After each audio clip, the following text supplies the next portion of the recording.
ನಮಸ್ತೆ. ನಿತ್ಯ ಸಂಜೀವಿನಿ ವಿಶೇಷ ಕಾರ್ಯಕ್ರಮಕ್ಕೆ ಸ್ವಾಗತ. ನಾನು ಪ್ರೇಮ್ ಕುಮಾರ್ ಸೊರ್ಬಾ. ವೀಕ್ಷಕರೇ, ಪ್ರತಿನಿತ್ಯವೂ ಕೂಡ ಮನುಷ್ಯನನ್ನು ನಾನಾ ರೀತಿಯ ಸಮಸ್ಯೆಗಳು ಬಾಧಿಸ್ತಾ ಇರುತ್ತೆ. ಅದರಲ್ಲೂ ಕೂಡ ಈ ಇಂಜುರೀಸ್ ಇದು ಮನುಷ್ಯನಲ್ಲಿ ಒಮ್ಮೆ ಕಾಣಿಸ್ಕೊಂಡ್ಬಿಟ್ರೆ ನಾನಾ ರೀತಿಯ ಸಮಸ್ಯೆಗಳನ್ನು ಸೃಷ್ಟಿ ಮಾಡುತ್ತೆ, ಮನುಷ್ಯನನ್ನು ಹಿಂಡಿ ಹಿಪ್ಪೆ ಮಾಡುತ್ತೆ. ಅದರಲ್ಲೂ ಮುಖ್ಯವಾಗಿ ಸ್ಪೋರ್ಟ್ಸ್ ಇಂಜುರಿ ಅಥವಾ ಲೆಗಿಮೆಂಟ್ಸ್ ಅನ್ನುವಂಥದ್ದು ಒಮ್ಮೆ ಮನುಷ್ಯನಲ್ಲಿ ಕಾಣಿಸ್ಕೊಂಡ್ರೆ ಇದರ ಬಗ್ಗೆ ಉದಾಸೀನತೆಯನ್ನು ತೋರಿಸೋಕೆ ಸಾಧ್ಯನೇ ಇಲ್ಲ. ಹಾಗಾದರೆ ಏನಿದು ಲೆಗಿಮೆಂಟ್ಸ್ ಅಥವಾ ಸ್ಪೋರ್ಟ್ಸ್ ಇಂಜುರಿ? ಇದು ಬಂದರೆ ಮನುಷ್ಯನನ್ನು ಹೇಗೆ ಬಾಧಿಸುತ್ತೆ? ಇದಕ್ಕೆ ಟ್ರೀಟ್ಮೆಂಟ್ ಹೇಗೆ? ಎಲ್ಲದರ ಬಗ್ಗೆ ತಿಳಿಸ್ಕೊಡೋದಕ್ಕೆ ಸಾಗರ ಆಸ್ಪತ್ರೆಯ ವೈದ್ಯರಾದ ಡಾಕ್ಟರ್ ಚೇತನ್ ನಾಗರಾಜ್ ಅವರು ನಮ್ಮ ಕಾರ್ಯಕ್ರಮದಲ್ಲಿದ್ದಾರೆ. ಬನ್ನಿ, ಅವರನ್ನು ಕಾರ್ಯಕ್ರಮಕ್ಕೆ ವೆಲ್ಕಮ್ ಮಾಡ್ಕೊಳ್ಳೋಣ, ಮಾತನಾಡಿಸ್ತಾ ಹೋಗೋಣ. ಸರ್, ಕಾರ್ಯಕ್ರಮಕ್ಕೆ ಸ್ವಾಗತ. ನಮಸ್ಕಾರ.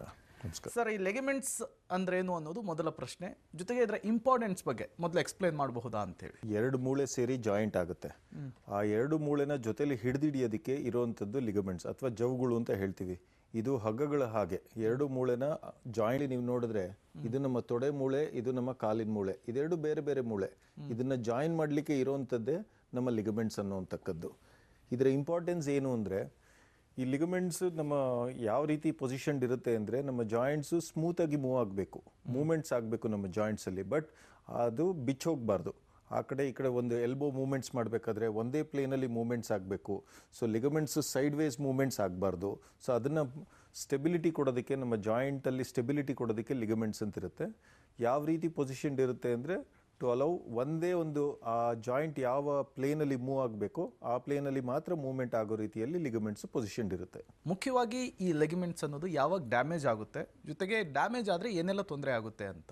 ಲೋ ವೆಲಾಸಿಟಿ ಇಂಜುರೀಸ್ ಅಂತ ಹೇಳ್ತೀವಿ. ಈಗ ಒಂದು ಮೇಜರ್ ಆಕ್ಸಿಡೆಂಟ್ ಆಗ್ಬೋದು, ಆ ಥರ ತುಂಬ ಜೋರಾಗಿ ಏಟ್ ಬಿದ್ದಾಗ ಮೂಳೆನೇ ಮುರಿಯುವಂಥ ಸಾಧ್ಯತೆ ಇರುತ್ತೆ. ಬಟ್ ಸಣ್ಣ ಪುಟ್ಟ ಇಂಜುರೀಸು, ಈಗ ಟೂ ವೀಲರಿಂದ ಸ್ಕಿಡ್ ಆಗಿ ಬೀಳುವಂಥದ್ದು, ಸ್ಪೋರ್ಟ್ಸ್ ಆಡಬೇಕಾದ್ರೆ ಟ್ವಿಸ್ಟ್ ಆಗುವಂಥದ್ದು, ಈಗ ಶೋಲ್ಡರ್ ಮೂಮೆಂಟ್ಸ್ ಮಾಡಬೇಕಾದ್ರೆ ಎಕ್ಸ್ಟ್ರೀಮ್ ಮೂಮೆಂಟ್ಸಲ್ಲಿ ಸ್ವಲ್ಪ ಶೋಲ್ಡರ್ ಟ್ವಿಸ್ಟ್ ಆಗುವಂಥದ್ದು, ಈ ಥರ ಟ್ವಿಸ್ಟಿಂಗ್ ಇಂಜುರೀಸಲ್ಲಿ, ಸ್ಮಾಲರ್ ವೆಲಾಸಿಟಿ ಇಂಜುರೀಸಲ್ಲಿ ಈ ಲಿಗಮೆಂಟ್ಸ್ ಡ್ಯಾಮೇಜ್ ಆಗುತ್ತೆ. ವೆರಾಸ್ ತುಂಬ ಹೈ ವೆಲಾಸಿಟಿ ಇಂಜುರೀಸ್ ಇದ್ದಾಗ ಬೋನೇ ಫ್ರ್ಯಾಕ್ಚರ್ ಆಗ್ಬೋದು. ಮೊದಲನೇದು, ಆಕ್ಸಿಡೆಂಟ್ ರಿಲೇಟೆಡ್ ಇಂಜುರೀಸ್ ಪ್ರಿವೆಂಟ್ ಮಾಡಬೇಕು ಅಂದರೆ ಯು ಶುಡ್ ಬಿ ಕೇರ್ಫುಲ್. ಗಾಡಿ ಓಡಿಸ್ಬೇಕಾದ್ರೆ ಎಸ್ಪೆಷಲಿ ಮಣ್ಣಿದ್ದಾಗ, ವೆಟ್ ರೋಡ್ಸ್ ಇದ್ದಾಗ ಕೇರ್ಫುಲ್ ಆಗಿರಬೇಕು. ಸ್ಪೋರ್ಟ್ಸ್ ಇಂಜುರೀಸ್ ಪ್ರಿವೆಂಟ್ ಮಾಡಬೇಕು ಅನ್ನೋದಾದರೆ ಮೊದಲನೇದಾಗಿ ಪ್ರಾಪರ್ ಟ್ರೈನಿಂಗ್. ಯಾವುದೇ ಒಂದು ಸ್ಪೋರ್ಟ್ ಆಡೋದಕ್ಕಿಂತ ಮುಂಚೆ ಅದಕ್ಕೆ ತಕ್ಕಂತೆ ಇರೋ ಒಂದು ಫುಟ್ವೇರ್ ಆಗಿರ್ಬೋದು, ಅದನ್ನು ಕರೆಕ್ಟಾದ ಒಂದು ರೀತಿಯಾದ ಶೂಸ್ ಉಪಯೋಗಿಸ್ಬೇಕು, ಕರೆಕ್ಟಾದ ಒಂದು ಏರಿಯಾಲಿ ಆಡಬೇಕು. ಈಗ ಫುಟ್ಬಾಲ್ ಆಡ್ಲಿಕ್ಕೆ ಹೋಗ್ತೀನಿ, ರೋಡ್ ಮೇಲೆಲ್ಲ ಫುಟ್ಬಾಲ್ ಆಡಬಾರ್ದು, ಪ್ರಾಪರ್ ಟರ್ಫ್ ಇದ್ದರೆ ಒಳ್ಳೆಯದು. ಮೂರನೇದು, ಟ್ರೈನಿಂಗ್ ಅಂದರೆ ಆ ಪರ್ಟಿಕ್ಯುಲರ್ ಸ್ಪೋರ್ಟ್ಸಿಗೆ ರಿಲೇಟೆಡ್ ಅಂತ ಮಸಲ್ ಸ್ಟ್ರೆಂಥನಿಂಗ್ ಟ್ರೈನಿಂಗ್ ಮಾಡಿಕೊಂಡು ಅದಾದಮೇಲೆ ಸ್ಪೋರ್ಟ್ಸ್ ಆಡಲಿಕ್ಕೆ ಶುರು ಮಾಡಿದ್ರೆ ಒಳ್ಳೆಯದು.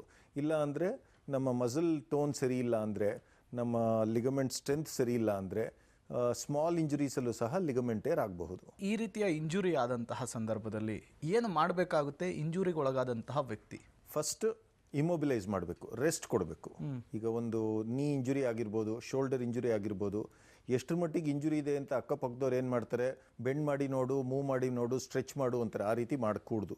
ಯಾಕೆಂದರೆ ಕೆಲವು ಸರಿ ಸ್ವಲ್ಪ ಪಾರ್ಷಿಯಲ್ ಟೇರ್ ಇರೋವಂಥ ಸಂದರ್ಭದಲ್ಲಿ ನಾವು ತುಂಬ ಜೋರಾಗಿ ಮೂಮೆಂಟ್ಸ್ ಮಾಡೋದ್ರಿಂದ, ತುಂಬ ಜೋರಾಗಿ ಮಡಚೋದ್ರಿಂದ, ಸೀದಾ ಮಾಡೋದ್ರಿಂದ ಪೂರ್ತಿ ಟೇರ್ ಆಗುವಂಥ ಸಾಧ್ಯತೆ. ಸೊ ಫಸ್ಟ್ ಇಂಪಾರ್ಟೆನ್ಸ್ ಇಸ್ ಇಮೊಬಿಲೈಸ್ ಮಾಡಬೇಕು, ಅದನ್ನು ಮೂವ್ ಮಾಡಬಾರ್ದು. ಎರಡನೇದು ಐಸ್ ಪ್ಯಾಕ್ಸ್, ಬಿಸಿ ಶಾಖ ಕೊಡಬಾರ್ದು, ಐಸ್ ಪ್ಯಾಕ್ಸ್ ಇಡಬೇಕು. ಯಾವುದೇ ಒಂದು ಇಂಜುರಿ ಆದಾಗ ಬ್ಲೀಡಿಂಗ್ ಆಗೋ ಸಾಧ್ಯತೆ ಇರುತ್ತೆ.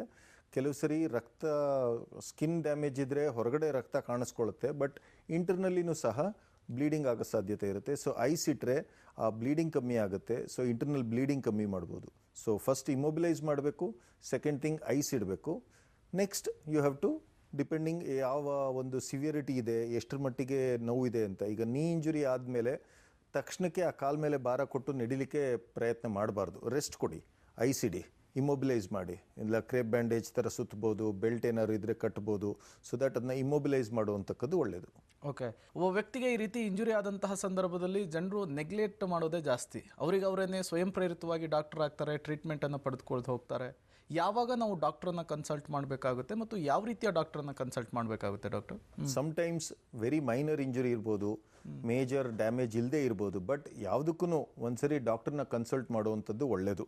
ಯಾಕೆ ಅಂದರೆ ಈ ಲಿಗಮೆಂಟ್ ಫ್ರ್ಯಾಕ್ಚರ್ಸ್ ಆದರೆ ಆಬ್ವಿಯಸ್ ಆಗಿ ಗೊತ್ತಾಗುತ್ತೆ, ಮೂಳೆ ಅಳ್ಳಾಡ್ತಾ ಇರುತ್ತೆ, ತುಂಬ ಜಾಸ್ತಿ ಸ್ವೆಲ್ಲಿಂಗ್ ಇರುತ್ತೆ. ಈ ಸ್ಮಾಲರ್ ಲಿಗಮೆಂಟ್ ಇಂಜುರೀಸಲ್ಲಿ ತುಂಬ ಜಾಸ್ತಿ ಸ್ವೆಲ್ಲಿಂಗ್ ಇಲ್ಲದೆ ಇರ್ಬೋದು, ನಡೆಯಲಿಕ್ಕೆ ಆಗ್ಬೋದು, ಬಟ್ ಒಳಗಡೆ ಸ್ವಲ್ಪ ನೋವು ಇರುತ್ತೆ. ಸೇಫ್ಟಿ ಫ್ಯಾಕ್ಟರ್ ಅಂದರೆ ಒಂದ್ಸರಿ ತೋರಿಸ್ಬಿಡೋವಂಥದ್ದು ಒಳ್ಳೆಯದು. ಪ್ರಿಫರಬ್ಲಿ ಒಬ್ಬ ಆರ್ಥೋಪೆಡಿಕ್ ಡಾಕ್ಟರ್ಗೆ ತೋರಿಸುವಂಥದ್ದು ಒಳ್ಳೆಯದು. ಈಗ ಜನರಲ್ ಫಿಸಿಷಿಯನ್ಸ್, ಫ್ಯಾಮಿಲಿ ಫಿಸಿಷಿಯನ್ಸ್ ಆಗಿರ್ಬೋದು, ಅವ್ರಿಗೆ ಕೆಲವು ಸರಿ ಐಡೆಂಟಿಫೈ ಮಾಡುವಂಥದ್ದು ಸ್ವಲ್ಪ ಕಷ್ಟ ಆಗುತ್ತೆ. ಸೊ ಹಾಗಾಗಿ ಒಬ್ಬ ಆರ್ಥೋಪೆಡಿಕ್ ಡಾಕ್ಟರ್ಗೆ ತೋರಿಸೋದು ಒಳ್ಳೆಯದು. ಯಾವುದೇ ಒಂದು ಇಂಜುರಿ ಆದಾಗ ಒಂದು ಸರಿ ಕನ್ಸಲ್ಟ್ ಮಾಡುವಂಥಕ್ಕದ್ದು ಸೂಕ್ತ.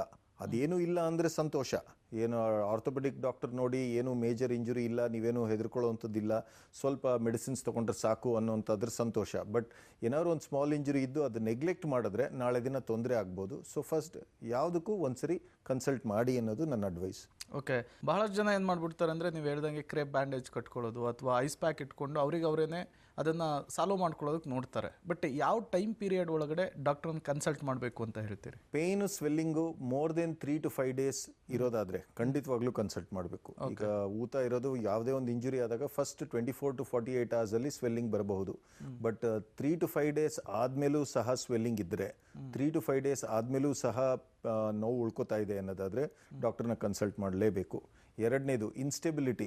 ಈಗ ನೀವು ನಡಿಬೇಕಾದ್ರೆ ಕಾಲು ಸ್ಲಿಪ್ ಆದಂಗೆ ಆಗ್ತಾ ಇದೆ, ಆ ಥರ ಒಂದು ಪರಿಸ್ಥಿತಿಗಳಲ್ಲಿ ಕನ್ಸಲ್ಟ್ ಮಾಡಲೇಬೇಕು. ಮೂರನೇದು, ನಿಮಗೆ ಮೂಮೆಂಟ್ಸ್ ತುಂಬಾ ನೋವು ಆಗ್ತಿದೆ, ಕಾಲು ಪೂರ್ತಿ ಮಡಚ್ಲಿಕ್ಕೆ ಆಗ್ತಿಲ್ಲ, ಕೈನ ಪೂರ್ತಿ ಮಡಚ್ಲಿಕ್ಕೆ ಆಗ್ತಿಲ್ಲ, ಮೂಮೆಂಟ್ಸ್ ಮಾಡ್ಲಿಕ್ಕೆ ಆಗ್ತಿಲ್ಲ ಅನ್ನೋ ಪರಿಸ್ಥಿತಿಯಲ್ಲಿ ಈ 3 ಸಿಚುವೇಶನಲ್ಲಂತೂ ಕನ್ಸಲ್ಟ್ ಮಾಡಲೇಬೇಕು. ಫಸ್ಟ್ ಡೇನೇ ಕನ್ಸಲ್ಟ್ ಮಾಡೋದ್ರಲ್ಲಿ ತಪ್ಪೇನೂ ಇಲ್ಲ. ಬಟ್ ಈ ಥರ ಒಂದು ಪರ್ಸಿಸ್ಟೆಂಟ್ ಆಗಿದ್ದರೆ 5 ದಿನದ ಮೇಲೆ ಮೂಮೆಂಟ್ಸ್ ಮಾಡ್ಲಿಕ್ಕೆ ಆಗಿಲ್ಲ, ಇಲ್ಲ ಇನ್ಸ್ಟೆಬಿಲಿಟಿ, ಬ್ಯಾಲೆನ್ಸ್ ಸಿಗ್ತಾ ಇಲ್ಲ ಅನ್ನೋಂಥ ಪರಿಸ್ಥಿತಿಗಳಲ್ಲಿ ಖಂಡಿತವಾಗ್ಲೂ ಒಬ್ಬ ಆರ್ಥೋಪೆಡಿಕ್ ಡಾಕ್ಟರ್ನ ಕನ್ಸಲ್ಟ್ ಮಾಡಿ. ಓಕೆ, ಈ ಲಿಗಮೆಂಟ್ಸ್ ಇಂಜುರಿ ಅಥವಾ ಸ್ಪೋರ್ಟ್ಸ್ ಇಂಜುರಿ ಅಂತೇಳಿ ನಾವು ಐಡೆಂಟಿಫೈ ಮಾಡ್ಕೊಳ್ಳೋದು ಹೇಗೆ ಡಾಕ್ಟರ್? ಅಂದರೆ ಎಕ್ಸ್ರೇ ಮಾಡಿಸ್ಬೇಕಾ ಅಥವಾ ಸ್ಕ್ಯಾನಿಂಗ್ ಮಾಡಿಸ್ಬೇಕಾ, ಹೇಗೆ ಅಂತ? ನೀವೇ ಪೇಷಂಟ್ಸು ತಾವೇ ಹೋಗಿ ಎಕ್ಸ್ರೇ ಮಾಡಿಸೋವಂಥದ್ದು, ಸ್ಕ್ಯಾನ್ ಮಾಡಿಸೋವಂಥದ್ದು ಸೂಕ್ತ ಅಲ್ಲ. ಸರಿನಾ? ಸೊ ಫಸ್ಟ್ ನೀವು ಡಾಕ್ಟರ್ನ ಕನ್ಸಲ್ಟ್ ಮಾಡಿ, ಅವ್ರು ಎಕ್ಸಾಮಿನ್ ಮಾಡಿ ನೋಡಿದಾಗ ಅವ್ರಿಗೊಂದು ಐಡಿಯಾ ಇರುತ್ತೆ. ಫ್ರ್ಯಾಕ್ಚರ್ ಇದೆ ಅನ್ನೋವಂಥದ್ದಾದರೆ ಎಕ್ಸ್ರೇ ಮಾಡ್ತೀವಿ. ಲಿಗಮೆಂಟ್ ಇಂಜುರೀಸು ಎಕ್ಸ್ರೇಲಿ ಕಾಣೋಲ್ಲ, ಫ್ರ್ಯಾಕ್ಚರ್ಸ್ ಮಾತ್ರ. ಮೂಳೆಯಲ್ಲಿ ಏನಾದ್ರು ಡ್ಯಾಮೇಜ್ ಇದ್ರೆ ಮಾತ್ರ ಎಕ್ಸ್ರೇಲಿ ಕಾಣುವಂಥಕ್ಕದ್ದು. ಸೊ ಬೋನಲ್ಲೇ ಡ್ಯಾಮೇಜ್ ಇದೆ, ಬೋನಲ್ಲೇ ಒಂದು ಹೇರ್ಲೈನ್ ಫ್ರ್ಯಾಕ್ಚರ್ ಇರ್ಬೋದು ಅಥವಾ ಡಿಸ್ಲೊಕೇಶನ್ ಇರ್ಬೋದು, ಮೂಳೆ ಆ ಒಂದಕ್ಕೊಂದು ರಿಲೇಟಿವ್ಲಿ ಜರುಗಿರ್ಬೋದು, ಅಂಥ ಒಂದು ಸಸ್ಪಿಷನ್ ಇದ್ದರೆ ಎಕ್ಸ್ರೇಸ್ ಮಾಡ್ತೀವಿ. ಬಟ್ ಲಿಗಮೆಂಟ್ಸ್ ಪರ್ಸೆ, ಈಗ ನಾವು ಮೇಜರ್ ಲಿಗಮೆಂಟ್ ಇಂಜುರೀಸ್ ಸಸ್ಪೆಕ್ಟ್ ಮಾಡಿದ್ರೆ, ಒಂದು ಪೇಷಂಟ್ನ ಎಕ್ಸಾಮಿನ್ ಮಾಡಿ ನೋಡಿದಾಗ ಮೇಜರ್ ಲಿಗಮೆಂಟ್ ಇಂಜುರಿ ಏನಾದ್ರು ಸಸ್ಪೆಕ್ಟ್ ಮಾಡಿದ್ರೆ ಆಗ ಅದಕ್ಕೆ MRI ಸ್ಕ್ಯಾನ್ ಅಂತ ಮಾಡಬೇಕಾಗುತ್ತೆ. ಈ ರೀತಿಯ ಸಮಸ್ಯೆಗಳಿಗೆ ಟ್ರೀಟ್ಮೆಂಟ್ ಹೇಗಿರುತ್ತೆ ಡಾಕ್ಟರ್? ಲಿಗಮೆಂಟ್ ಇಂಜುರೀಸ್ ಡಿಪೆಂಡ್ಸ್ ಯಾವ ಲಿಗಮೆಂಟ್ ಡ್ಯಾಮೇಜ್ ಇದೆ ಅಂತ. ಈಗ ಕೆಲವೊಂದು ಲಿಗಮೆಂಟ್ ಇಂಜುರೀಸ್ಗೆ ನಾವು ರೆಸ್ಟ್ ಕೊಟ್ಟರೆ ಸಾಕು, ಸ್ವಲ್ಪ ಒಂದು 2 to 3 weeks ರೆಸ್ಟ್ ಕೊಡ್ಬೋದು. ಈಗ ನೀ ಇಂಜುರೀಸ್ ಆದರೆ ನೀ ಬ್ರೇಸ್ ಅಂತ ಯೂಸ್ ಮಾಡ್ತೀವಿ, ಶೋಲ್ಡರ್ ಇಂಜುರೀಸ್ ಆದರೆ ಶೋಲ್ಡರ್ ಇಮೊಬಿಲೈಸರ್ ಅಂತ ಯೂಸ್ ಮಾಡ್ತೀವಿ, ಆ್ಯಂಕಲ್ ಇಂಜುರೀಸ್ ಇದ್ದಾಗ ಕ್ರೇಪ್ ಬ್ಯಾಂಡೇಜ್ ಅಥವಾ ಆ್ಯಂಕಲ್ ಬೈಂಡರ್ ಅಂತ ಯೂಸ್ ಮಾಡ್ತೀವಿ. ಮೆನಿ ಲಿಗಮೆಂಟ್ ಇಂಜುರೀಸ್ಗೆ proper rest in the initial ಡೇಸಲ್ಲೇ ಸರಿ ಹೋಗುತ್ತೆ. ಅದ್ರ ಜೊತೆ ಕೆಲವು ಅಂದರೆ ಸ್ವೆಲ್ಲಿಂಗ್ ಕಮ್ಮಿ ಮಾಡಲಿಕ್ಕೆ simple medications, ice applications and ಸ್ವಲ್ಪ ವಿಟಮಿನ್ ಸಿ ರಿಚ್ ಫುಡ್ಸ್ ಕೊಡ್ತೀವಿ. ವಿಟಮಿನ್ ಸಿ ಕೊಡೋದ್ರಿಂದ ಲಿಗಮೆಂಟ್ ಇಂಜುರೀಸ್ ಹೀಲ್ ಆಗೋ ಸಾಧ್ಯತೆಗಳು ಜಾಸ್ತಿ. ಸೊ ಈ ಒಂದು ಟ್ರೀಟ್ಮೆಂಟಲ್ಲೇ ಮೆಜಾರಿಟಿ ಆಫ್ ದ ಲಿಗಮೆಂಟ್ ಟೇರ್ಸು ಸರಿ ಹೋಗುತ್ತೆ. ಈಗ ಪಾರ್ಷಲ್ ಟೇರ್ ಎಸ್ಪೆಷಲಿ ಆ್ಯಂಕಲಲ್ಲಿ, ಎಲ್ಬೋಲಿ, ನೀಯಲ್ಲಿ ಒಂದು ಸೈಡಲ್ಲಿರುವಂಥ ಲಿಗಮೆಂಟ್ಸು ಅದೆಲ್ಲ ರೆಸ್ಟ್ ಇಂದನೇ ಸರಿ ಹೋಗುತ್ತೆ. ಎಷ್ಟು ದಿನ ರೆಸ್ಟ್ ಕೊಡಬೇಕು ಅನ್ನುವಂಥದ್ದು ಎಕ್ಸ್ಟೆಂಟ್, ಈಗ ಎಷ್ಟರ ಮಟ್ಟಿಗೆ ಟೇರ್ ಆಗಿದೆ ಅನ್ನೋದ್ರ ಮೇಲೆ ಡಿಪೆಂಡ್ ಆಗುತ್ತೆ. ಈಗ ಒಂದು 20% ಲಿಗಮೆಂಟ್ ಟೇರ್ ಇರ್ಬೋದು, 60% ಲಿಗಮೆಂಟ್ ಟೇರ್ ಇರ್ಬೋದು. ಅದ್ರ ಬೇಸಿಸ್ ಮೇಲೆ ನಿಮ್ಮ ಡಾಕ್ಟರ್ನ ಎಕ್ಸಾಮಿನ್ ಮಾಡಿ ನೋಡಿದಾಗ ಅದಕ್ಕೆ ಸೂಕ್ತವಾದ ಒಂದು ಸಪೋರ್ಟ್, ಎಕ್ಸ್ಟರ್ನಲ್ ಸಪೋರ್ಟ್ ಕೊಟ್ಟು ರೆಸ್ಟ್ ಕೊಡೋದ್ರಿಂದ majority of the ligament injuries settle ಆಗುತ್ತೆ. ಎರಡಕ್ಕೂ ಚಿಕಿತ್ಸೆ ಟ್ರೀಟ್ಮೆಂಟ್ ಒಂದೇ ಥರ ಇರುತ್ತಾ ಅಥವಾ ಏನಾದ್ರು ಡಿಫ್ರೆನ್ಸ್ ಇರುತ್ತಾ? ನಾವು ಸ್ಪೋರ್ಟ್ಸ್ ಇಂಜುರೀಸ್ ಅಂತ ಯಾವಾಗ ಹೇಳ್ತೀವಿ ಅಂದರೆ ಇದೆ, as I said, low velocity injuries, twisting injuries. Most of the sports injuries ಅಂತ ನಾವೇನು ರೆಫರ್ ಮಾಡ್ತೀವಿ they are actually ligament injuries. So ligaments ಇಂಜುರಿನ ನಾವು ಸ್ಪೋರ್ಟ್ಸ್ ಇಂಜುರಿ ಅಂತ ರೆಫರ್ ಮಾಡೋದು. ಬಟ್ ಈ ಲಿಗಮೆಂಟ್ ಇಂಜುರೀಸು ಸ್ಪೋರ್ಟ್ಸ್ ಆಡೋರು ಅಲ್ಲದೆ ಸಹ ಬೇರೆ ಸಣ್ಣ ಪುಟ್ಟ ಆಕ್ಸಿಡೆಂಟ್ಸಲ್ಲಿ, ಮೈನರ್ ರೋಡ್ ಟ್ರಾಫಿಕ್ ಆಕ್ಸಿಡೆಂಟ್ಸಲ್ಲಿ, ನಡಿಬೇಕಾದ್ರೆ ಮನೇಲಿ ಮೆಟ್ಲು ಹತ್ಬೇಕಾದ್ರೆ ಇಳಿಬೇಕಾದ್ರೆ ಟ್ವಿಸ್ಟ್ ಆಗೋದ್ರಿಂದ ಅಂಥದ್ದಾಗಲಿ, ಆ ರೀತಿಯಲ್ಲೂ ಸಹ ಲಿಗಮೆಂಟ್ ಇಂಜುರೀಸ್ ಆಗಬಹುದು. ಓಕೆ, ಈ ರೀತಿಯ ಸಮಸ್ಯೆಗೆ ಆಪರೇಷನ್ ಅಥವಾ ಶಸ್ತ್ರಚಿಕಿತ್ಸೆ ಮಾಡುವಂತಹ ಅವಶ್ಯಕತೆ ಇರುತ್ತಾ ಡಾಕ್ಟರ್? ಕೆಲವೊಂದು ಲಿಗಮೆಂಟ್ಸ್ಗೆ ಶಸ್ತ್ರಚಿಕಿತ್ಸೆ ಬೇಕಾಗುತ್ತೆ. ಈಗ ಫಾರ್ ಎಕ್ಸಾಂಪಲ್ ಆಗಲೇ ನಾನು ಹೇಳ್ದಂಗೆ ಆ್ಯಂಕಲ್ ಇಂಜುರೀಸ್ಗೆ majority 90% of the times ankle ligament ಇಂಜುರೀಸ್ಗೆ ಶಸ್ತ್ರಚಿಕಿತ್ಸೆ ಏನು ಬೇಕಾಗಲ್ಲ, ಸರ್ಜರೀಸ್ ಅವಶ್ಯಕತೆ ಇರೋದಿಲ್ಲ. ಅದೇ ನೀಯಲ್ಲಿ ಮೇಯ್ನಾಗಿ ನಮ್ಮದು 4 ಲಿಗಮೆಂಟ್ಸ್ ಇರುತ್ತೆ. ಹೊರಗಡೆ ನೀ ಜಾಯಿಂಟ್ ಹೊರಭಾಗದಲ್ಲಿ ಇರೋವಂಥ 2 ಲಿಗಮೆಂಟ್ಸು. ಈ ಹೊರಭಾಗದಲ್ಲಿರೋವಂಥ ಲಿಗಮೆಂಟ್ಸ್ ಟೇರ್ ಇದ್ದರೆ majority with rest, ice medications ಇಂದನೇ ಸರಿ ಹೋಗುತ್ತೆ. ಬಟ್ ಕೆಲವೊಂದು ಇಂಟರ್ನಲ್ ಲಿಗಮೆಂಟ್ಸ್ ಇರುತ್ತೆ ನಮ್ಮ ನೀ ಜಾಯಿಂಟ್ ಅಲ್ಲಿ, ಇಲ್ಲಿ ಒಳಭಾಗದಲ್ಲಿ ಒಂದೆರಡು ಇಂಟರ್ನಲ್ ಲಿಗಮೆಂಟ್ಸ್ ಇರುತ್ತೆ. ಅದನ್ನ ನಾವು ACL ಅಥವಾ PCL ಅಂತ ಕರಿತೀವಿ. ಆ ಥರ ಒಂದು ಲಿಗಮೆಂಟ್ ಇಂಜುರೀಸ್ ಇದ್ದಾಗ, ಕಂಪ್ಲೀಟ್ ಟೇರ್ ಇದ್ದಾಗ ಶಸ್ತ್ರಚಿಕಿತ್ಸೆ ಬೇಕಾಗಬಹುದು. ಈಗ ಶೋಲ್ಡರ್ಲಿ ಏನಾಗುತ್ತೆ, ಒಂದೊಂದ್ಸರಿ ಲಿಗಮೆಂಟ್ ಟೇರ್ ಆಗಿ ಶೋಲ್ಡರ್ ಡಿಸ್ಲೊಕೇಟ್ ಆಗುವಂಥದ್ದು, ನಮ್ಮ ಜಾಯಿಂಟ್ ಇಂದ ಹೊರಗೆ ಬರುವಂಥದ್ದು, ಆಗ ಇಲ್ಲಿ ಮುಂದೆ ಲಿಗಮೆಂಟ್ ಟೇರ್ ಆಗಿ ಜಾಯಿಂಟ್ ಇಂದ ಹೊರಗೆ ಬರುವಂಥದ್ದು. ಆ ಥರ ಮೇಜರ್ ಲಿಗಮೆಂಟ್ ಇಂಜುರೀಸು, ಕೆಲವೊಂದು ಲಿಗಮೆಂಟ್ ಇಂಜುರೀಸ್ಗೆ ಸರ್ಜರೀಸ್ ಬೇಕಾಗಬಹುದು. ಓಕೆ, ಈ ಸರ್ಜರಿ ಹೇಗೆ ಮಾಡ್ತೀರಿ ಮತ್ತು ಯಾವ ರೀತಿಯ ಪೇಷಂಟ್ಸ್ಗಳಿಗೆ ಇದು ಅಪ್ಲೈ ಆಗುತ್ತೆ ಅಂತ? ನಮ್ಮ ಲಿಗಮೆಂಟ್ ಇಂಜುರಿ ಸರ್ಜರೀಸ್ ಆರ್ ಒಂಥರ ಕೀ ಹೋಲ್ ಸರ್ಜರಿ ಅಂತ ಮಾಡ್ತೀವಿ. ಈಗ ನೀ ಜಾಯಿಂಟ್ ಅಲ್ಲಿ ಇರ್ಬೋದು, ಶೋಲ್ಡರ್ ಜಾಯಿಂಟ್ ಅಲ್ಲಿ ಇರ್ಬೋದು, ಕೀ ಹೋಲ್ ಸರ್ಜರಿ ಅಥವಾ ಆರ್ಥ್ರೋಸ್ಕೋಪಿ ಅಂತ ಮಾಡ್ತೀವಿ. ಯಾರಲ್ಲಿ ಬೇಕಾಗುತ್ತೆ ಅಂದರೆ ಎಸ್ಪೆಷಲಿ ಯಂಗರ್ ಪೀಪಲ್, ಈಗ 20s 30s ಅಲ್ಲಿರೋರು, ನೀ ACL ಇಂಜುರಿ ಇರ್ಬೋದು, ಶೋಲ್ಡರ್ ಡಿಸ್ಲೊಕೇಶನ್ ಇರ್ಬೋದು, ಅವರು ಒಂದು ವೆರಿ ಆ್ಯಕ್ಟಿವ್ ಇಂಡಿವಿಜುವಲ್ಸ್. ಅವರು ವಾಪಸ್ ತಮ್ಮ ಸ್ಪೋರ್ಟ್ಸ್ ಆಡ್ಲಿಕ್ಕೆ ಹೋಗಬೇಕು, ವಾಪಸ್ ತಮ್ಮ ಎವ್ರಿ ಡೇ ರೊಟೀನ್ ಮಾಡ್ಲಿಕ್ಕೆ ಹೋಗಬೇಕು. ಅಂಥವರಲ್ಲಿ ಯಂಗರ್ ಇಂಡಿವಿಜುವಲ್ಸಲ್ಲಿ ಕಂಪ್ಲೀಟ್ ಲಿಗಮೆಂಟ್ ಟೇರ್ಸ್ ಇರೋವಂಥವರಲ್ಲಿ, ಮೇಜರ್ ಲಿಗಮೆಂಟ್ ಟೇರ್ಸ್ ಇರೋವಂಥವರಲ್ಲಿ ಸರ್ಜರಿ, ಅದು most of the times key hole surgery, arthroscopy ಅಂದರೆ ನಮ್ಮ ಜಾಯಿಂಟ್ ಸುತ್ತ ಒಂದು ಹಾಫ್ ಸೆಂಟಿಮೀಟರ್ ಅಷ್ಟು ಸ್ಮಾಲ್ ಇನ್ಸಿಷನ್ಸ್ ಹಾಕಿ, ನಮ್ಮ ದೂರಬೀನು ಆರ್ಥ್ರೋಸ್ಕೋಪ್ ಅಂತ ಹೇಳ್ತೀವಿ, ನಮ್ಮ ಜಾಯಿಂಟ್ ಒಳಗೆ ಇಟ್ಟು ನೋಡ್ತೀವಿ ಒಳಗಡೆ ಯಾವ ರೀತಿ ಇದೆ, ಎಷ್ಟರ ಮಟ್ಟಿಗೆ ಡ್ಯಾಮೇಜ್ ಇದೆ ಅಂತ ನೋಡಿ ಆ ಲಿಗಮೆಂಟ್ನ ಸ್ಟಿಚ್ ಮಾಡಬೇಕಾಗಿ ಬರ್ಬೋದು, ರಿಪೇರ್ ಮಾಡುವಂಥದ್ದು ಮಾಡ್ತೀವಿ. ಓಕೆ, ಲೆಗಮೆಂಟ್ಸ್ ಇಂಜುರಿ ಅಂದ್ರೇನು, ಅದಕ್ಕೆ ಟ್ರೀಟ್ಮೆಂಟ್ ಹೇಗೆ, ಜೊತೆಗೆ ಶಸ್ತ್ರಚಿಕಿತ್ಸೆ ಅವಶ್ಯಕತೆ ಇದೆಯಾ, ಎಲ್ಲದರ ಬಗ್ಗೆಯೂ ಕೂಡ ತಾವು ಎಕ್ಸ್ಪ್ಲೇನ್ ಮಾಡ್ತಾ ಇದ್ರಿ. ಬಟ್ ಈ ಶಸ್ತ್ರಚಿಕಿತ್ಸೆಯ ನಂತರ ಏನು ಅನ್ನುವಂಥದ್ದು ಬಹಳಷ್ಟು ಜನ ಪೇಷಂಟಲ್ಲಿರುವಂತಹ ಪ್ರಶ್ನೆ. ಆ ಬಗ್ಗೆ ಕೂಡ ನಿಮ್ಮ ಜೊತೆಗೆ ಮಾತನಾಡ್ತಾ ಹೋಗ್ತೀನಿ, ಆದರೆ ಅದಕ್ಕೂ ಮೊದಲು ಒಂದು ಚಿಕ್ಕ ವಿರಾಮ. ವೆಲ್ಕಮ್ ಬ್ಯಾಕ್ ವೀಕ್ಷಕರೇ. ನಾವು ಲೆಗಮೆಂಟ್ಸ್ ಇಂಜುರಿ ಮತ್ತು ಸ್ಪೋರ್ಟ್ಸ್ ಇಂಜುರಿ ಬಗ್ಗೆ ಮಾತನಾಡ್ತಾ ಇದ್ವಿ. ಡಾಕ್ಟರ್ ಚೇತನ್ ನಾಗರಾಜ್ ಅವರು ಎಲ್ಲದರ ಬಗ್ಗೆಯೂ ಕೂಡ ಬ್ರೀಫಾಗಿ ಎಕ್ಸ್ಪ್ಲೈನ್ ಮಾಡುವಂತಹ ಕೆಲಸ ಮಾಡ್ತಾ ಇದ್ರು. ಡಾಕ್ಟರ್, ನೀವೀಗ ಹೇಳ್ತಾ ಇದ್ರಿ ಶಸ್ತ್ರಚಿಕಿತ್ಸೆ ಅವಶ್ಯಕತೆ ಏನಿದೆ, ಜೊತೆಗೆ ಶಸ್ತ್ರಚಿಕಿತ್ಸೆ ಯಾರ್ಯಾರಿಗೆ ಮಾಡಬೇಕು ಅನ್ನೋದ್ರ ಬಗ್ಗೆ. ಮುಖ್ಯವಾಗಿ ಈ ರೀತಿಯ ಶಸ್ತ್ರಚಿಕಿತ್ಸೆಗೆ ಒಳಪಟ್ಟವರಲ್ಲಿ ಗುಣಮುಖರಾಗುವಂತಹ ರೇಷಿಯೋ ಎಷ್ಟಿರುತ್ತೆ ಅಂತ? ನೀ ಅಥವಾ ಶೋಲ್ಡರ್ ಲಿಗಮೆಂಟ್ ಇಂಜುರೀಸ್ ಅಲ್ಲಿ ಸಕ್ಸಸ್ ರೇಟ್ ಅಂತ ಏನು ಹೇಳ್ತೀವಿ ಶಸ್ತ್ರಚಿಕಿತ್ಸೆಯಲ್ಲಿ is 90 to 95% at least. Okay, complications ಆಗುವಂಥ ಸಾಧ್ಯತೆಗಳು ತುಂಬ ತುಂಬ ತುಂಬ ಕಮ್ಮಿ. ಯಾಕೆಂದರೆ ಮೆಜಾರಿಟಿ ಈ ಲಿಗಮೆಂಟ್ ಇಂಜುರೀಸ್ನ ನಾವು ಆಗಲೇ ನಾನು ಹೇಳ್ದಂಗೆ ಆರ್ಥ್ರೋಸ್ಕೋಪಿ ಅಥವಾ ಕೀ ಹೋಲ್ ಸರ್ಜರಿ ಮುಖಾಂತರ ಮಾಡ್ತೀವಿ. ಈ ಕೀ ಹೋಲ್ ಸರ್ಜರಿಲಿ ಬ್ಲಡ್ ಲಾಸ್ ತುಂಬ ಕಮ್ಮಿ ಇರುತ್ತೆ, ಟಿಶ್ಯೂ ಡ್ಯಾಮೇಜ್ ತುಂಬ ಕಮ್ಮಿ ಇರುತ್ತೆ. ಹಾಗಾಗಿ recovery is very good. Majority patients ತಮ್ಮ ಎಲ್ಲ ಒಂದು ಕಾರ್ಯಗಳನ್ನ ವಾಪಸ್ಸು ಮಾಡಲಿಕ್ಕೆ ಸರಿ ಹೋಗುತ್ತೆ. ಹೌದು, ಶಸ್ತ್ರಚಿಕಿತ್ಸೆ ಆದಮೇಲೆ ಅದಕ್ಕೆ ಸೂಕ್ತವಾದಂಥ ಎಕ್ಸಸೈಸಸ್ ಇರ್ಬೋದು, ಅದಕ್ಕೆ ಸೂಕ್ತವಾದಂಥ ಫಿಸಿಯೋಥೆರಪಿ ಆಗಿರ್ಬೋದು, ಅದನ್ನು ಮಾಡ್ಕೋಬೇಕಾಗತ್ತೆ. ಬಟ್ ಎಲ್ಲ ಮೋಸ್ಟ್ ಪೇಷಂಟ್ಸಲ್ಲಿ ಅಟ್ಲೀಸ್ಟ್ 95% ಪೇಷಂಟ್ಸಲ್ಲಿ ಅವರು they will be able to have complete recovery, almost 100% recovery. ಈಗ ನಾವು ಎಸ್ಪೆಷಲಿ ಸ್ಪೋರ್ಟ್ಸ್ ಇಂಜುರೀಸಲ್ಲಿ ನಾವು ಯಾವ ರೀತಿ ಕನ್ಸಿಡರ್ ಮಾಡ್ತೀವಿ ಅಂದರೆ ರಿಟರ್ನ್ ಟು ಸ್ಪೋರ್ಟ್ಸ್ ಅಂತ ಹೇಳ್ತೀವಿ, ಒಂದು ಟರ್ಮಿನಾಲಜಿ. ರಿಟರ್ನ್ ಟು ಸ್ಪೋರ್ಟ್ಸ್ ಅನ್ನೋವಂಥದ್ದಾದರೆ ಅವರು ಇಂಜುರಿ ಆಗೋದಕ್ಕಿಂತ ಮುಂಚೆ ಯಾವ ಒಂದು ಇಂಟೆನ್ಸಿಟಿಲಿ ಸ್ಪೋರ್ಟ್ಸ್ ಆಡ್ತಾಯಿದ್ರು ಅದೇ ಇಂಟೆನ್ಸಿಟಿ ಸ್ಪೋರ್ಟ್ಸ್ ಆಡ್ಲಿಕ್ಕೆ ಆಗುತ್ತಾ ಅನ್ನೋಂಥಕ್ಕದ್ದು. Return to sport ratio is at least 90%. ಅಂದರೆ 90% ಜನ ಅವರು they are able to get back to pre injury sports level. ಅದು ಒಂದು ಒಳ್ಳೆಯ ವಿಷಯ ಲಿಗಮೆಂಟ್ ಇಂಜುರೀಸಲ್ಲಿ. ಬಟ್ ನೆಗ್ಲೆಕ್ಟ್ ಮಾಡೋದ್ರಿಂದ ಫರ್ದರ್ ಡ್ಯಾಮೇಜ್ ಆಗಬಹುದು. ಕೆಲವು ಸರಿ ಏನಾಗುತ್ತೆ, ಒಂದು ಎಕ್ಸಾಂಪಲ್ ಕೊಡಬೇಕು ಅನ್ನೋಂಥದ್ದಾದರೆ, ಒಂದು ಲಿಗಮೆಂಟ್ ಡ್ಯಾಮೇಜ್ ಇರುತ್ತೆ, ಅದನ್ನು ನಾವು ಟ್ರೀಟ್ಮೆಂಟ್ ತೊಗೊಳ್ದೇನೆ ಅದನ್ನು ಅದೇ ರೀತಿ ಬಿಟ್ಕೊಂಡು ಹೋಯಿತು ಅಂದರೆ ನೀವು ಜಾಯಿಂಟ್ ಮೇಲೆ ಸ್ಟ್ರೆಸ್ ಜಾಸ್ತಿಯಾಗಿ ಅದು ಕಾಲಕ್ರಮೇಣವಾಗಿ ಫರ್ದರ್ ಬೇರೆ ಲಿಗಮೆಂಟ್ಸ್ ಡ್ಯಾಮೇಜ್ ಆಗುವಂಥಕ್ಕದ್ದು, ಫರ್ದರ್ ಆರ್ಥ್ರೈಟಿಸ್ ಅಂತ ತಿರುಗುವಂಥದ್ದು, ಆ ರೀತಿ ಒಂದು ರಿಸ್ಕ್ಸ್ ಇರುತ್ತೆ. ಸೊ ಹಾಗಾಗಿ ನೆಗ್ಲೆಕ್ಟ್ ಮಾಡಬೇಡಿ, ಹೆದರ್ಕೋಬೇಡಿ. ಈ ಲಿಗಮೆಂಟ್ ಇಂಜುರೀಸ್ ಕಂಪ್ಲೀಟ್ ರಿಕವರಿ ಆಗುತ್ತೆ.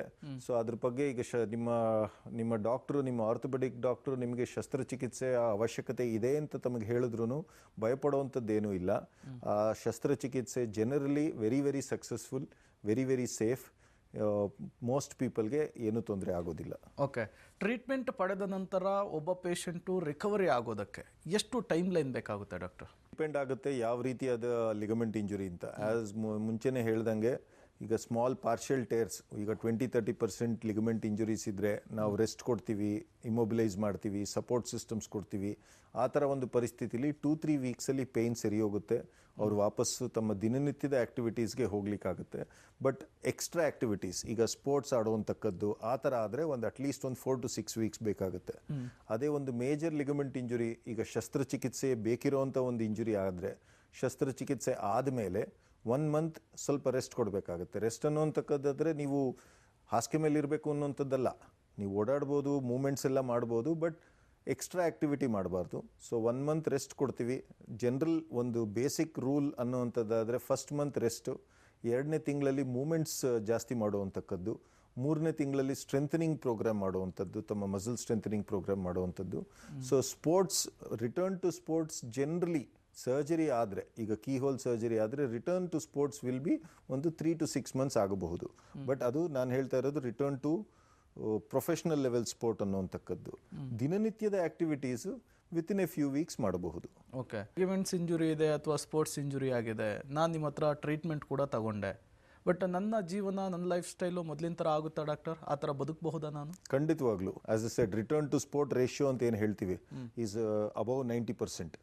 So majority complete return to sport ಯಾಕೆ ಹೇಳ್ತೀನಿ ಅಂದರೆ, ಸ್ಪೋರ್ಟ್ಸಲ್ಲಿ ತಮ್ಮ ಜಾಯಿಂಟ್ಸ್ಗಳಿಗೆ ಮ್ಯಾಕ್ಸಿಮಮ್ ಸ್ಟ್ರೆಸ್ ಬರೋವಂಥಕ್ಕದ್ದು.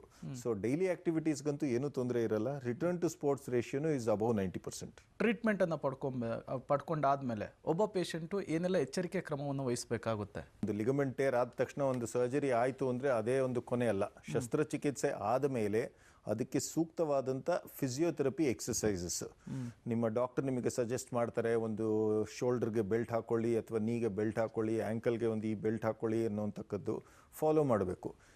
ಕೆಲವು ಪೇಷಂಟ್ಸ್ ಏನು ಮಾಡ್ತಾರೆ, ನೋವಿಲ್ಲ ಬೇಡ ಬಿಡು ಬೆಲ್ಟು ಅಂತ. ಇಲ್ಲ, ತಪ್ಪು. ಅದನ್ನು ಒಂದು ಸಪೋರ್ಟ್ ಕೊಡಲಿಕ್ಕೆ ನಾವು ರಿಪೇರ್ ಮಾಡಿರೋಂಥ ಲಿಗಮೆಂಟಿಗೆ ಒಂದು ಎಕ್ಸ್ಟರ್ನಲ್ ಸಪೋರ್ಟ್ ಇರಲಿ ಅಂತಲೇ ಆ ಥರ ಬೆಲ್ಟ್ ಯೂಸ್ ಮಾಡಿ, ಇಲ್ಲ ಶೋಲ್ಡರ್ ಇಮೊಬಿಲೈಸರ್ ಯೂಸ್ ಮಾಡಿ ಅಂತ ಹೇಳ್ತೀವಿ. ಸೊ ಅದನ್ನು ನೆಗ್ಲೆಕ್ಟ್ ಮಾಡಬಾರ್ದು. ಸೊ ನಿಮ್ಮ ಡಾಕ್ಟರ್ ಅಡ್ವೈಸ್ನ ಕರೆಕ್ಟಾಗಿ ಫಾಲೋ ಮಾಡಿ. ಎರಡನೇದು ಎಕ್ಸಸೈಸಸ್ಸು ಬಹಳ ಮುಖ್ಯ. ನಾವೊಂದು ಸರ್ಜರಿ ಆದಮೇಲೆ, ಇದು ಜಾಯಿಂಟ್ ಮೇಲೆ ನಡೆಯುವಂಥ ಸರ್ಜರಿ, ಒಂದು ಕಾಮನ್ ಪ್ರಾಬ್ಲಮ್ ಅಂದರೆ ಸ್ಟಿಫ್ನೆಸ್. ನಾವು ಮೂವ್ ಮಾಡದೆ ಬಿಟ್ಟರೆ ಜಾಯಿಂಟ್ಸ್ ತುಂಬ ಟೈಟ್ ಆಗಿಬಿಡುತ್ತೆ. ಸೊ ಹಾಗಾಗಿ ರೆಗ್ಯುಲರ್ ಎಕ್ಸಸೈಸಸ್, ನಿಮ್ಮ ಡಾಕ್ಟರ್ ಆಗಿರ್ಬೋದು, ತಮ್ಮ ಫಿಸಿಯೋಥೆರಪಿಸ್ಟ್ ಆಗಿರ್ಬೋದು, ಹೇಳ್ಕೊಡೋವಂಥ ಒಂದು ಎಕ್ಸಸೈಸಸ್ನ ಸರಿಯಾದ ರೀತಿಯಲ್ಲಿ ಮಾಡಬೇಕು. ಇಲ್ಲ ಅಂದರೆ ಜಾಯಿಂಟ್ಸು ಸ್ಟಿಫ್ ಆಗುತ್ತೆ. ಮೂರನೇದು, ತುಂಬ ಬೇಗ ಎಲ್ಲನೂ ಮಾಡೋಕ್ಕೆ ಹೋಗಬಾರ್ದು. ಈಗ ನಾನು ಆಗಲೇ ಹೇಳ್ದಂಗೆ ಒಂದು ಸರ್ಜರಿ ಆದಮೇಲೆ return to sports at least 3 months. ಈಗ 1.5-2 ಮಂತ್ಸಲ್ಲೇ ಈಗ ಕೆಲವ್ರು ಏನು ಮಾಡ್ತಾರೆ, ನಾನು ಬೈಕ್ ಓಡಿಸ್ಬೇಕು, within 1 week 2 weeks after surgery ಗಾಡಿ ಓಡಿಸಿದೆ ಅನ್ನೋವಂಥದ್ದು, ಅದನ್ನೆಲ್ಲ ಮಾಡಬಾರ್ದು. ಸೊ ನಿಮ್ಮ ಡಾಕ್ಟರ್ ಅಡ್ವೈಸ್ನ ಕರೆಕ್ಟಾಗಿ ಕೇಳಿ. Graded recovery is better. ಅಂದರೆ ಗ್ರೇಡೆಡ್ ಅಂದರೆ gradually increasing activity. Movements first period of rest, ಎರಡನೇದು ಮೂಮೆಂಟ್ಸು, ಮೂರನೇದು ಸ್ಟ್ರೆಂಥನಿಂಗ್ ಪ್ರೋಗ್ರಾಮು. ಅದಾದಮೇಲೆ ತಮ್ಮ ಎಲ್ಲ ಒಂದು ಆ್ಯಕ್ಟಿವಿಟೀಸ್ನ ಗ್ರ್ಯಾಜುಯಲಿ ರಿಸ್ಯೂಮ್ ಮಾಡುವಂಥಕ್ಕದ್ದು.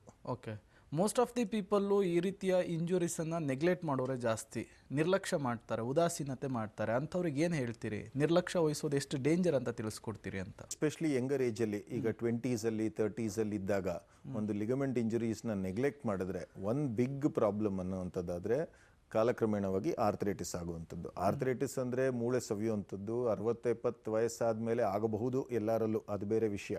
ಬಟ್ ಈಗ 20 ವಯಸ್ಸಿನಲ್ಲಿ ಒಂದು ಲಿಗಮೆಂಟ್ ಇಂಜುರಿ ಆದಾಗ ಯೂಶಲಿ ಲಿಗಮೆಂಟ್ ಇಂಜುರೀಸ್ ನಂತರ ಆಗುವಂಥ ಆರ್ಥ್ರೈಟಿಸ್ ಟೇಕ್ಸ್ ಒಂದು 10 to 15 years.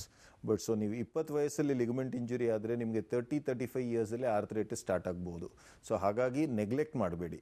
ಅದು ನೆಗ್ಲೆಕ್ಟ್ ಮಾಡೋದ್ರಿಂದ ಬೇರೆ ಫರ್ದರ್ ಡ್ಯಾಮೇಜ್ ಆಗುತ್ತೆ ತಮ್ಮ ಜಾಯಿಂಟ್ಸಿಗೆ. ನಾಳೆ ದಿನ ಆರ್ಥ್ರೈಟಿಸ್ ಆಗ್ತಿರುತ್ತೆ. ಕೊನೆಯದಾಗಿ ನಿಮ್ಮ ಒಂದು ಡೇ ಟು ಡೇ ಆ್ಯಕ್ಟಿವಿಟೀಸ್ ಮಾಡೋದಕ್ಕೆ ಕಷ್ಟ ಆಗುತ್ತೆ. ಈಗ ಒಂದು 25 ವಯಸ್ಸು ಒಂದು ಇಂಡಿವಿಜುವಲ್ಲು, ACL ಟೇರ್ ಇರುತ್ತೆ, ನಾನು ಸ್ಪೋರ್ಟ್ಸ್ ಆಡೋದನ್ನೇ ಬಿಟ್ಬಿಡ್ತೀನಿ, ನಾನು ಲೈಫ್ ಲಾಂಗ್. ಈಗ 25 ವಯಸ್ಸಿನಲ್ಲಿ ರೆಸ್ಟ್ ಆಫ್ ಯುವರ್ ಲೈಫ್ ನೀವು ಸ್ಪೋರ್ಟ್ಸ್ ಆಡಬೇಡಿ, ರೆಸ್ಟ್ ಆಫ್ ಯುವರ್ ಲೈಫ್ ನೀವು ಜೋಪಾನವಾಗಿರಿ ಅಂತ ಹೇಳುವಂಥದ್ದು ಸೂಕ್ತ ಅಲ್ಲ. ಅದೇ ಒಂದು ಕೀ ಹೋಲ್ ಸರ್ಜರಿ ಮಾಡಿಸಿದ ಮೇಲೆ ಎಲ್ಲನೂ ಮಾಡಬಹುದು. ಸೊ ಹಾಗಾಗಿ ಡೋಂಟ್ ನೆಗ್ಲೆಕ್ಟ್ ದೀಸ್ ಇಂಜುರೀಸ್. ಎಲ್ಲ ಲಿಗಮೆಂಟ್ ಸರ್ಜರೀಸ್ಗೂ ಏನು ಸರ್ಜರಿ ಬೇಕಿರೋಲ್ಲ. ಕರೆಕ್ಟಾದ ರೀತಿಯಾಗಿ ಒಂದು ಇಮೊಬಿಲೈಸ್ ಮಾಡಿದ್ರೆ ಮೆಜಾರಿಟಿ ಲಿಗಮೆಂಟ್ ಇಂಜುರೀಸು ಸರಿ ಹೋಗುತ್ತೆ. ಅದಕ್ಕೆ ಬೇಕಿರುವಂಥ ಇಮೊಬಿಲೈಸೇಷನ್ ಇಂಪಾರ್ಟೆಂಟ್. ನೀ ಬ್ರೇಸ್ ಆಗಿರ್ಬೋದು, ಆ್ಯಂಕಲ್ ಬೈಂಡರ್ ಆಗಿರ್ಬೋದು, ಆ್ಯಂಡ್ ಯಾವ ಪೀರಿಯಡ್ಗೆ ಅಂತ ಒಂದು 2 to 3 ವೀಕ್ಸಿಗೆ ಬೇಕಿರ್ಬೋದು. ಸೊ ತಮ್ಮ ಸರ್ಜನ್ನು, ತಮ್ಮ ಡಾಕ್ಟರ್ ನಿಮ್ಗೆ ಏನು ಸಜೆಸ್ಟ್ ಮಾಡ್ತಾರೋ ಆ ರೀತಿಯಾಗಿ ಮಾಡಿ. ನೆಗ್ಲೆಕ್ಟ್ ಮಾಡಬೇಡಿ. ನೆಗ್ಲೆಕ್ಟ್ ಮಾಡೋದ್ರಿಂದ ಫರ್ದರ್ ಡ್ಯಾಮೇಜ್ ಆಗುತ್ತೆ. ನಾಳೆ ದಿನ ಇರ್ರಿಪೇರಬಲ್ ಸಿಚುವೇಶನ್ಸ್ಗೂ ಟರ್ನ್ ಆಗುತ್ತೆ. ಅಂದರೆ ಅದನ್ನ ಪೂರ್ತಿಯಾಗಿ ಸರಿಪಡಿಸ್ಲಿಕ್ಕೆ ಆಗದೇ ಇರೋವಂಥ ಪರಿಸ್ಥಿತಿ ಬರಬಹುದು. So please don't neglect your injuries. Okay, ಪ್ರತಿ ಕ್ಷೇತ್ರದಲ್ಲೂ ಕೂಡ ಟೆಕ್ನಾಲಜಿಯನ್ನು ದೊಡ್ಡ ಮಟ್ಟದಲ್ಲಿ ಬಳಕೆ ಮಾಡ್ಕೊಳ್ತಾ ಇದ್ದಾರೆ. ಇನ್ನು ನಿಮ್ಮ ಕ್ಷೇತ್ರದಲ್ಲಿ ಈ ರೀತಿಯ ಸಮಸ್ಯೆಗೆ ಅಡ್ವಾನ್ಸ್ ಟ್ರೀಟ್ಮೆಂಟು ಟೆಕ್ನಾಲಜಿಯನ್ನು ಹೇಗೆ ಬಳಸ್ಕೊಳ್ತಾ ಇದ್ದೀರಿ ಅಂತ? 5-10 ಇಯರ್ಸ್ ಮುಂಚೆ ಎಷ್ಟೋ ಲಿಗಮೆಂಟ್ ಇಂಜುರೀಸ್ಗೆ ನಾವು ಸರ್ಜರಿ ಮಾಡಬೇಕಾದ್ರೆ ಓಪನ್ ಸರ್ಜರಿ ಮಾಡ್ತಾ ಇದ್ದು. ಈಗ ಅದು ಓಪನ್ ಸರ್ಜರೀಸ್ ಎಲ್ಲ ತುಂಬ ಕಮ್ಮಿ ಆಗಿದೆ. ಮೆಜಾರಿಟಿ ಲಿಗಮೆಂಟ್ ಇಂಜುರೀಸ್ಗೆ ಸರ್ಜರಿ ಬೇಕಿರೋವಂಥ ಪರಿಸ್ಥಿತಿಲೂ ಸಹ ಕೀಹೋಲ್ ಸರ್ಜರೀಸ್ ಅಂತ ಮಾಡ್ತೀವಿ. ಸೊ ಕೀಹೋಲ್ ಸರ್ಜರೀಸಿಂದ ಬ್ಲಡ್ ಲಾಸ್ ಕಮ್ಮಿ, ರಿಕವರಿ ಬೇಗ, ಟಿಶ್ಯೂ ಡ್ಯಾಮೇಜ್ ಕಮ್ಮಿ. So recovery is much faster. ಅದು ಮೊದಲನೇದು. ಎರಡನೇದು ಸ್ಮಾಲರ್ ಚೇಂಜಸ್. ಈಗ ನೀಯಲ್ಲಿ ಒಂದು ಮೆನಿಸ್ಕಸ್ ಅಂತ ಒಂದು ಸ್ಟ್ರಕ್ಚರ್ ಇರುತ್ತೆ. ಈಗ ಅದನ್ನು ನಾವು ಶಾಕ್ ಅಬ್ಸಾರ್ಬರ್, ನಮ್ಮ ತೊಡೆ ಮೂಳೆ ಕಾಲಿನ ಮೂಳೆ ಮಧ್ಯದಲ್ಲಿ ಕುಷನ್ಗಳ ಥರ ಇರುತ್ತೆ. ಟಿಲ್ ಒಂದು 10 years ಅಗೋ ಎಲ್ಲ ನೋಡಿದಾಗ ಶಾಕ್ ಅಬ್ಸಾರ್ಬರ್ ಟೇರ್ ಆದರೆ ಅದನ್ನು ನಾವು ಟ್ರಿಮ್ ಮಾಡಿ ತೆಗಿತಾ ಇದ್ದು. ಈಗ ಮೆಜಾರಿಟಿ ಶಾಕ್ ಅಬ್ಸಾರ್ಬರ್ಸ್ನ ರಿಪೇರ್ ಮಾಡ್ತೀವಿ. ಈಗ ತುಂಬ ಒಳ್ಳೆ ಡಿವೈಸಸ್ ಬಂದಿದೆ, ಆಲ್ ಇನ್ಸೈಡ್ ರಿಪೇರ್ ಡಿವೈಸ್ ಅಂತ ಹೇಳ್ತೀವಿ. ಅದರಿಂದಾಗಿ ಮೆನಿಸ್ಕಸ್ ರಿಪೇರ್ ಮಾಡೋದ್ರಿಂದಾಗಿ ಆ ಕುಷನ್ನ ಉಳಿಸ್ತೀವಿ. ಮೂರನೇದು ಲಿಗಮೆಂಟ್ ಟೇರ್ಸ್ಗೆ ರೀಪ್ಲೇಸ್ಮೆಂಟ್ಸ್. ಈಗ ಆರ್ಟಿಫಿಷಿಯಲ್ ಲಿಗಮೆಂಟ್ಸ್ ಬಂದಿದೆ. ಇನ್ ದ ಲಾಸ್ಟ್ ಫ್ಯೂ ಇಯರ್ಸಲ್ಲಿ ಸಾಕಷ್ಟು ಅಡ್ವಾನ್ಸಸ್ ಇದೆ in the field of artificial ligaments. ಆರ್ಟಿಫಿಷಿಯಲ್ ಲಿಗಮೆಂಟ್ಸ್ನ ನಾವು ನಮ್ಮ ನ್ಯಾಚುರಲ್ ಲಿಗಮೆಂಟ್ ಡ್ಯಾಮೇಜ್ ಆದಾಗ ಅದ್ರ ಜಾಗದಲ್ಲಿ ಒಂದು ಸಿಂಥೆಟಿಕ್ ಲಿಗಮೆಂಟ್ ಅಥವಾ ಆರ್ಟಿಫಿಷಿಯಲ್ ಲಿಗಮೆಂಟ್ನ ಇಟ್ಟು ಫಿಕ್ಸ್ ಮಾಡುವಂಥಕ್ಕದ್ದು.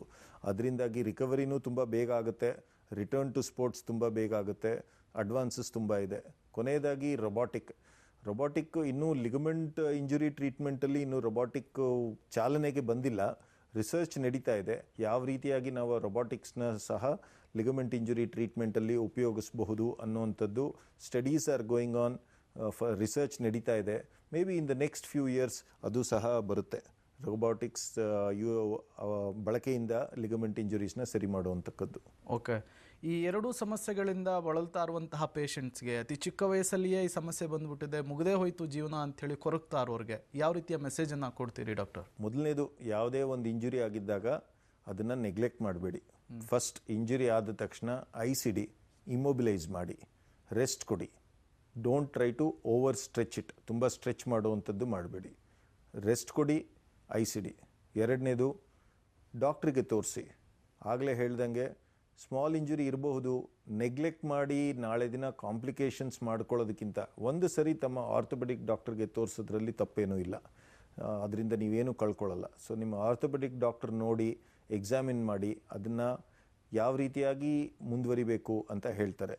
ಮೂರನೇದಾಗಿ, ನಿಮ್ಮ ಡಾಕ್ಟರ್ ಹೇಳಿದಾಗ, ಈಗ ಒಂದು ರೆಸ್ಟ್ ಕೊಡಿ ಅಂದಾಗ ಎಷ್ಟು ದಿನ ರೆಸ್ಟ್ ಕೊಡಿ ಅಂತಾರೋ ಪ್ರಾಪರಾಗಿ ರೆಸ್ಟ್ ಕೊಡಿ.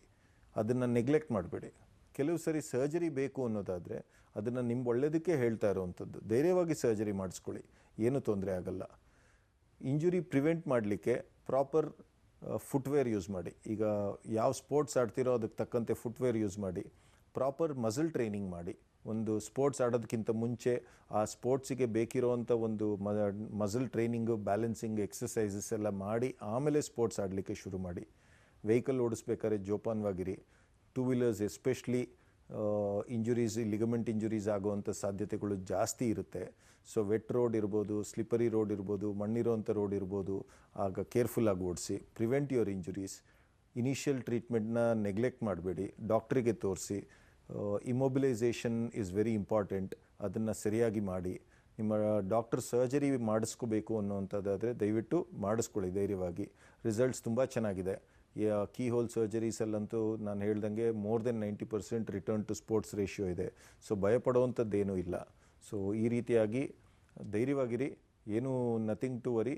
ಬಟ್ ಡೋಂಟ್ ನೆಗ್ಲೆಕ್ಟ್ ಯುವರ್ ಇಂಜುರೀಸ್ನ ನೆಗ್ಲೆಕ್ಟ್ ಮಾಡಬೇಡಿ. ನಾಳೆ ದಿನ ಅದರಿಂದಾಗಿ ಜಾಸ್ತಿ ಕಾಂಪ್ಲಿಕೇಶನ್ಸ್ ಆಗುವಂಥ ಸಾಧ್ಯತೆ ಇರುತ್ತೆ. Okay, thank you so much doctor. ಇಷ್ಟೊತ್ತು ಕಾರ್ಯಕ್ರಮದಲ್ಲಿ ಭಾಗಿಯಾಗಿದ್ದಕ್ಕಾಗಿ, ಯೂಸ್ಫುಲ್ ಮಾಹಿತಿಯನ್ನು ಶೇರ್ ಮಾಡಿದ್ದಕ್ಕಾಗಿ. ಥ್ಯಾಂಕ್ ಯು.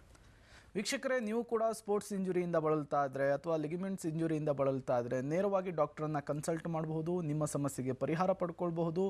ಚಿಕಿತ್ಸೆಯ ವಿಚಾರಕ್ಕೆ ಸಂಬಂಧಪಟ್ಟಂತೆ ನಿಮ್ಮನ್ನು ಕಾಡ್ತಾ ಇರುವಂತಹ ಈ ಸಮಸ್ಯೆಯ ವಿಚಾರಕ್ಕೆ ಸಂಬಂಧಪಟ್ಟಂತೆ ನೇರವಾಗಿ ವಿಸಿಟ್ ಮಾಡಿ ಮಾಹಿತಿಯನ್ನು ಪಡ್ಕೊಳ್ಬಹುದಾಗಿದೆ.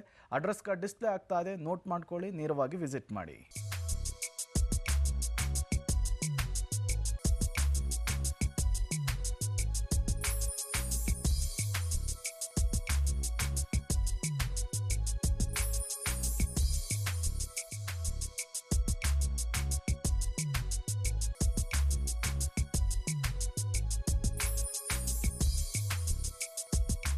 ಇದಾಗಿತ್ತು ಈ ಹೊತ್ತಿನ ವಿಶೇಷ. ನೆನಪಿರ್ಲಿ, ನ್ಯೂಸ್ ಅಂದರೆ ಪಬ್ಲಿಕ್ ಟಿವಿ.